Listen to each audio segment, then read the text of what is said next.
High বন্ধুরা, তো চলে এলাম আবার একটা নতুন ভিডিও নিয়ে, একটা নতুন চমক আর আবার একটা নতুন ফ্রেশ ব্লগ নিয়ে তোমাদের সাথে। আজকে কিন্তু একটা ট্যুর ভিডিও নিয়ে কিন্তু চলে যাচ্ছি। টাইটেল আর থাম্বনেল দেখে হয়তো অনেকে জেনে গেছে, অনেকে আবার হয়তো জানো না। তো আমি বলেছিলাম কলকাতার বুকে কিন্তু নতুন নতুন কিন্তু জায়গা কিন্তু ঘুরে দেখাবো তোমাদেরকে, যেটা অনেকেই জানে অনেকেই জানে না। তো আজকে যেই জায়গাটায় যাচ্ছি সেটা কিসের জন্য বিখ্যাত, সেটা হচ্ছে এমন একটা জায়গা যেখানে নাকি পশ্চিমবঙ্গের বলা হয় নাকি পশ্চিমবঙ্গের নাকি সব থেকে উঁচু শিব ঠাকুর, 51 ফুটের শিব ঠাকুর কিন্তু ওই জায়গাটা রয়েছে।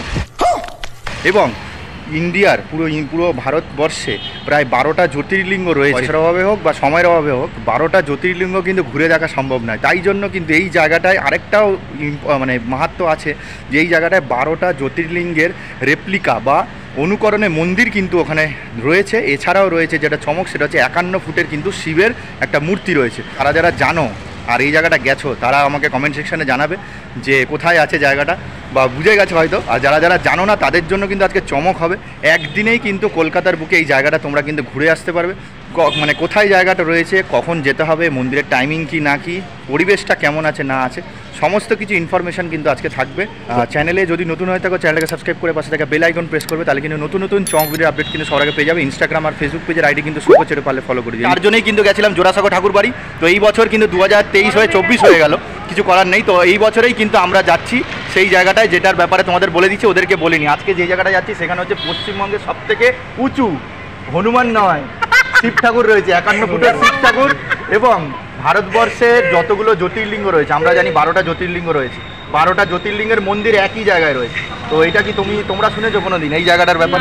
একটু আগেই বলছিল যে হনুমান মন্দির, আমি বলছি না গঙ্গা থেকে একটা, মানে তোমরা কি শুনেছিলে আগে যেরকম জ্যোতির্লিঙ্গর অনেকগুলো মন্দির একই জায়গায় রয়েছে, শিব ঠাকুর এত বড় রয়েছে, যাওয়া মানে হ্যাঁ বর্তমানে শুনেছি কেন আছে নাকি? যাই হোক, তো মোটামুটি ওরা জানে না। তো আজকে নিয়ে যাচ্ছি ওদেরকে নতুন জায়গায়, আমিও এক্সপ্লোর করবো, ওদেরকেও দেখাবো। তো যা হচ্ছে না হচ্ছে তোমাদেরকে জানিয়ে দেবো, ঠিক আছে? তো চলো যাওয়া যাক একেবারে। ঠিক আছে, সবাই একদম সেজে গুজে একদম চলো যাওয়া যাক।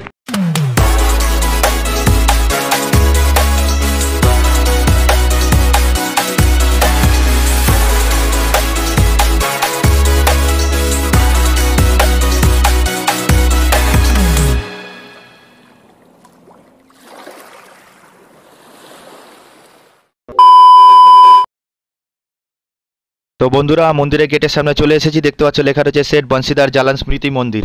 এই মন্দিরকে আবার অনেকে বঙ্গেশ্বর মন্দির, কেউ আবার নয়া মন্দিরে বলে।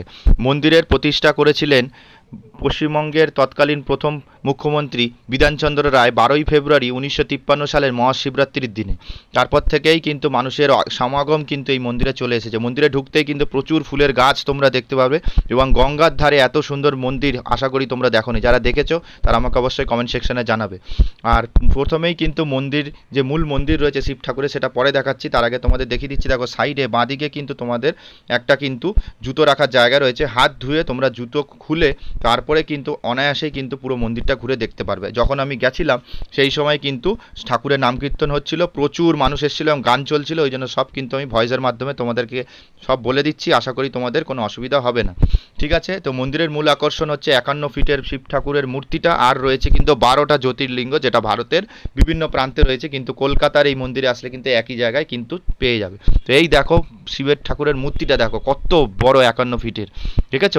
আর এই মূর্তির কিন্তু তোমরা দেখতে পারবে শিব ঠাকুরের কিন্তু চারদিকে কিন্তু মুখ রয়েছে। আর এইটা কিন্তু তৎকালীন প্রাক্তন মানে রাষ্ট্রপতি প্রণব মুখার্জি 2015 সালে কিন্তু উদ্বোধন করেছিলেন। শিব ঠাকুরের হাইটটা দেখেছো কত দারুণ লাগছে কিন্তু। আর নিচে কিন্তু নন্দী মহারাজ রয়েছে, আর এত সুন্দর শিব ঠাকুরটা গঙ্গার ধারে দূর থেকেই কিন্তু দেখা যায়। মন্দিরের চারিপাশে কিন্তু আস্তে আস্তে সন্ধে হয়ে এসেছে, ওই জন্য প্রচুর মানুষের সমাগম হয়েছে। বাকি মন্দিরগুলো পরে দেখাচ্ছে, আগে মূল আকর্ষণ 12টা জ্যোতির্লিঙ্গ দেখাই। তো প্রবেশদ্বারের সামনে কিন্তু গঙ্গা ঠাকুরের মূর্তি এবং মাথার ওপরে কিন্তু শিব ঠাকুরকে দেখতে পারবে। প্রবেশপথ দিয়ে ঢুকলেই কিন্তু চমকে যাবে, আমি তো চমকেই গেছি দেখে, যে সারিবদ্ধভাবে 12টা জ্যোতির্লিঙ্গ যেটা ভারতের বিভিন্ন প্রান্তে রয়েছে সেটা একই জায়গায় দেখতে পেলাম। 51 ফুটের শিব ঠাকুরও তোমাদের দেখিয়ে দিলাম। এবার কিন্তু দেখাবো প্রত্যেকটা পর 12টা জ্যোতির্লিঙ্গ কীভাবে ওইখানে মন্দির স্থাপিত করা রয়েছে। দেখতে পাচ্ছ প্রথম মন্দির সোমনাথ মন্দির, আর এর ভেতরে প্রত্যেকটা মন্দিরের ভেতরেই ছোট ছোট কিন্তু শিবলিঙ্গ রাখা রয়েছে। একটাই সমস্যা, সব হিন্দি ভাষীতে লেখা, হিন্দি ভাষাভাষী মানুষ ওখানে প্রচুর রয়েছে, তাই মনে হয় হিন্দিতে লেখা। তো মহাকালেশ্বর, যেটা মধ্যপ্রদেশে রয়েছে, এইটা একটু বাংলায় থাকলে বেশি ভালো ছিল। যাই হোক, আমি যতটা হিন্দি পড়তে পারছি তোমাদের বললাম, এছাড়া পজ করে নিয়ে তোমরা দেখতে পাচ্ছ। তো পরবর্তী মল্লিকার্জুন, যেটা রয়েছে অন্ধ্রপ্রদেশে, এটা রয়েছে আমাদের কিন্তু 3 নম্বর। আমরা কিন্তু জ্যোতির্লিঙ্গর মন্দির দর্শন করছি, দেখতে পাচ্ছ এখানেও কিন্তু শিবলিঙ্গ রয়েছে। পরবর্তী যেটা রয়েছে সেটা রয়েছে কেদারনাথ মন্দির, সেটা সবাই জানে উত্তরাখণ্ডে রয়েছে, যেটা যাওয়ার জন্য মানুষ মানে আকুলভাবে অপেক্ষা করে থাকে। আমরা একই জায়গায় 12টা জ্যোতির্লিঙ্গ দেখতে পারবো, এটা ভাবতে পারিনি। দেখো কি সুন্দর করে কিন্তু তৈরি করেছে। প্রচুর গান চলছিল, তাই আমি ভয়েসের মাধ্যমেই সব কিন্তু তোমাদেরকে বলতে হলো। দেখতে পাচ্ছ ত্রয়ম্বকেশ্বর, যেটা মহারাষ্ট্রতে রয়েছে। যা হোক করে আমি হিন্দি পড়ছি, কিছু মনে করো না, যদি ভুল ত্রুটি হয়ে যায় ক্ষমা করে দিও।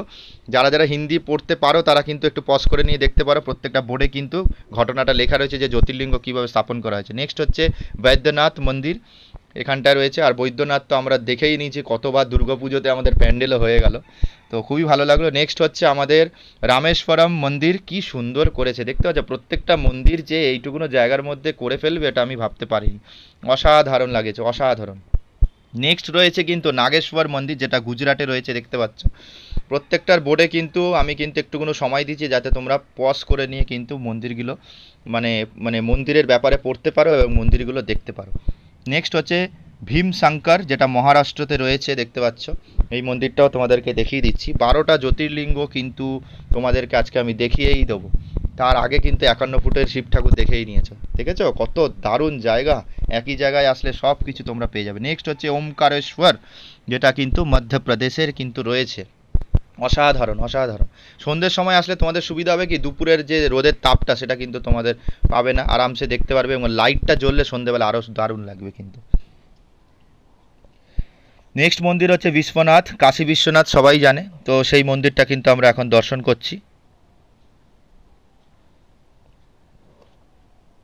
নেক্সট দেখতে পাচ্ছ প্রত্যেকটা মন্দিরেই কিন্তু আমরা দেখলাম শিবলিঙ্গ রয়েছে। নেক্সট হচ্ছে ঘুষ্মেশ্বর, যেটা মহারাষ্ট্রতে রয়েছে, ঔরঙ্গাবাদ, যেটা যতটা পড়তে পারলাম। এটা হচ্ছে শেষ মন্দির কিন্তু আমরা দর্শন করছি। এই হলো পুরো 12টা জ্যোতির্লিঙ্গ কিন্তু তোমাদের দেখিয়ে দিলাম, ঠিক আছে। তো আশা করি তোমাদের ভালো লেগেছে। এটা দেখে কিন্তু আমরা আস্তে আস্তে বাইরে বেরোতে না বেরোতেই সন্ধ্যা হয়ে গেছে, চারিদিকে লাইটিংই লাইটিং। গঙ্গার পার, আশা করি গঙ্গার পার মানে বুঝেই গেছে কোন জায়গাটা এসে গেছি, বাট তবুও তোমাদেরকে আমি লোকেশনটা পরে বলে দিচ্ছি। মন্দিরের টাইমিং সকাল 5টা থেকে দুপুর 12টা এবং বিকাল 4টে থেকে রাত 8টা। এই সময় তোমরা আসলে, তোমাদের সময় মতো আসলে তোমরা পুজো দিতে পারো এবং মন্দিরগুলো দর্শন করতে পারো, ঠিক আছে। তো আমরা কিন্তু বিভিন্ন মন্দিরগুলো এবার আস্তে আস্তেগুলো দেখব। মেন আকর্ষণ 51 ফুটের শিব ঠাকুর দেখিয়ে দিয়েছি, 12টা জ্যোতির্লিঙ্গ দেখিয়ে দিয়েছি, এবার আশেপাশে যে মন্দিরগুলো রয়েছে সেগুলো তোমাদের দেখাচ্ছি। তো আমরা যেখানে জাগ্রত মানে ঠাকুরের জাগরণ হচ্ছিল সেই জায়গাটা যেতে পারিনি, অনেক মানুষের ভিড় ছিল, তো সাইডের মন্দিরটা তোমাদের দেখাচ্ছি, দেখতে পাচ্ছ। এখানে হচ্ছে সতী মাতা রয়েছে, আর এই মন্দিরটার মধ্যে রয়েছে শ্যাম বাবাজি, মানে কৃষ্ণ ঠাকুরের একটা অবতার, যেটা ওনারা বললো পুরোহিতরা। প্রচুর মানুষ এসেছে আর অনেক অনেক মানুষ কিন্তু মন্দিরে পরিক্রমা করছিল। এবার চলে এসেছি বড় যে শিব ঠাকুর তার পাশের মন্দিরটা তোমাদের দর্শন করাতে। এখানেই রয়েছে কিন্তু শিব ঠাকুরের একটা শিবলিঙ্গ, সেটা দেখাচ্ছি।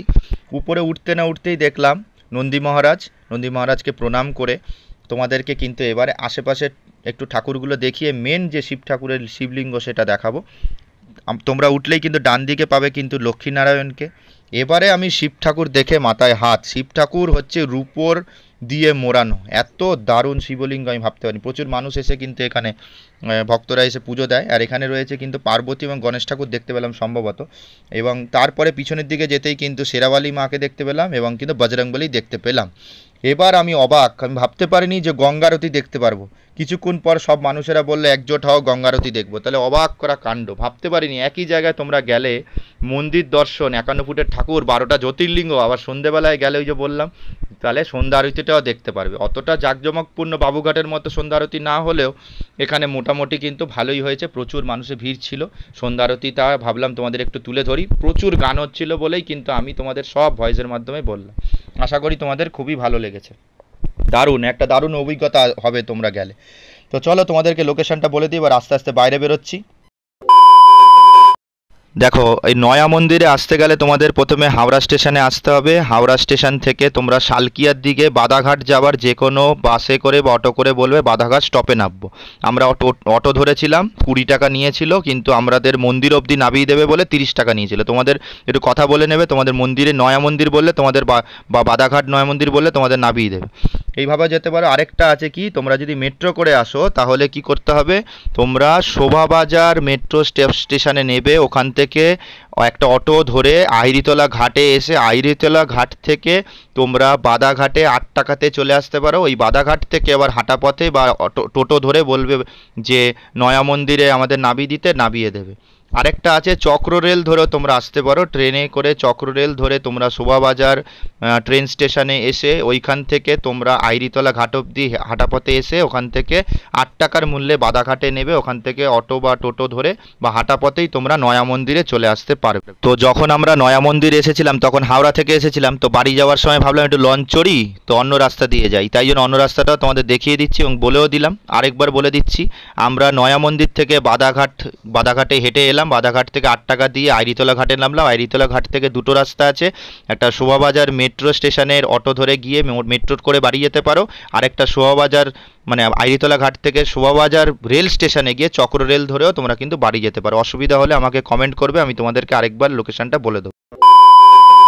আচ্ছা, মোটামুটি কিন্তু আমরা কিন্তু চক্র রেল ধরে যাওয়াপুরে এখন মাঝের স্টেশনে আছে, ওখান থেকে বালিগঞ্জ নেমে আমরা যে যার বাড়ির দিকে পৌঁছে যাবো। জাস্ট ভিডিওটা এন্ড করবো, তার আগে জিজ্ঞেস করে নিই সৌমিলিয়ার অনুকে জিজ্ঞেস করি মোটামুটি কেমন লাগলো আজকে ঘোরাটা। ভালো লেগেছে। কোন জিনিসটা বেশি ভালো লাগলো? মানে সত্যিকারে 12টা জ্যোতির্লিঙ্গ আর আর অত বড় শিব ঠাকুরটা সত্যিকারে কিন্তু কলকাতার বুকে যে এত বড় আছে মানে ভাবতেও পারি। শুধু একটু অন্ধকার হয়ে গেল বলে, না তো ভালোই ছিল জায়গাটা, মনোরম পরিবেশ, ভালো লেগেছে তাই তো? বাহ, যাই হোক, ওদেরকে একটু ছাড়লাম, এবার একটু বাসুদার কাছে আসি। কেমন লাগলো?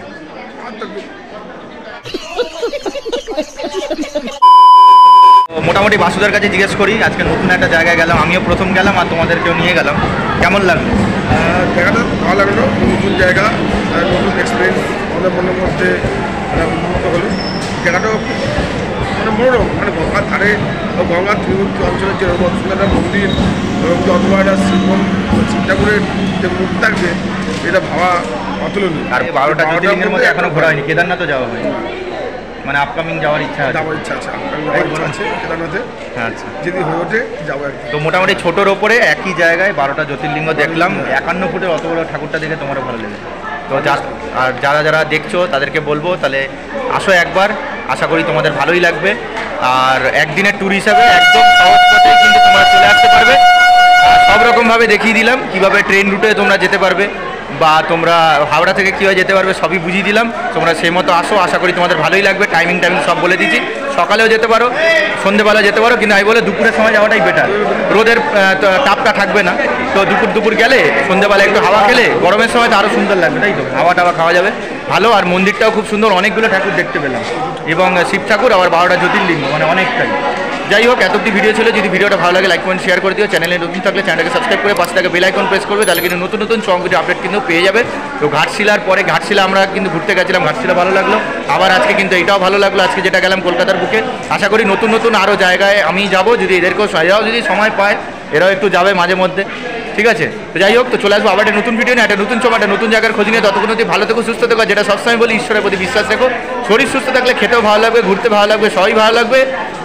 এখন আনন্দই আনন্দ এখন করছি। তো যাই হোক, হ্যাঁ, মজাই মজা। যাই হোক, তো চলো আবার একটা নতুন ভিডিওটা ব্যাক করছি। ততক্ষণ অবধি টাটা করে দাও, টাটা। চলো, দেখা হচ্ছে নতুন একটা ভিডিওতে।